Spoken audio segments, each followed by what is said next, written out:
ما تشيرتين هذا يا هذا وقاعدين عاي قطر إكوين قطر يا هذا دول بهان تعايا قطر إكوين كيني بقى listen to me داهر على سو ونقرأي رمال شيء كم سبين داهر على سو ونقرأي وحكله نوجا موسى ريني أذنكي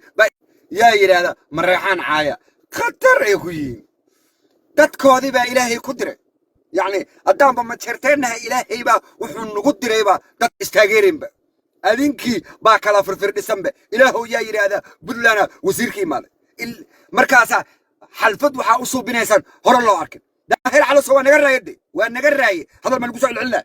daahir calasow waa naga raayay wax kale noogamuu sarreynin ciidan wuxuu wataa adhammaanin oo gabdho iyo wiilal iyo markaas la soo wada boostogrina markaas dhikirka isqorta ku kacaysa ilmadana wax meedin shaga marka adinka istaageertaan ayaan guul gaareyna dikarno dagaalkii farahu hadda ka baxay daahir calasow wuxuu soo kaxaystay gabdhihii ganacsadayaasha ahaayoo dhan oo Soomaaliyeed markaas inta suuqa daahir calasow wallandere daahir calasow afka laga saaro daahir calasow ya sheekada haduu isbedeshay hadda dagaal sheekada way ka tagtay hadda waxay maraysaa xaafad in la isku weeraro dagaalkaas uu soo dhajiyay daahir calasow gabdhihii dhan oo dukaanleeda dhan daahir calasow wada jiraan daahir calasow hal erayaan ku leeyahay gabdhahan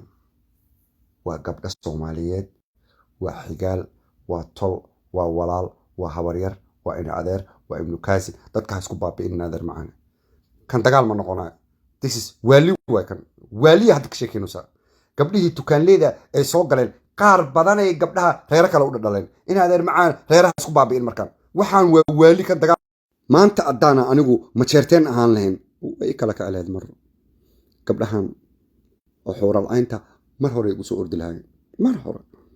gabdhaha ma jeerteen haday ku maqlaan in hawiye tahay ama isaaq tahay ama dhulbaanta tahay ama ogaadeen tahay way kugu soo ordayaan haddaan abgaal ahaan lahaa maanta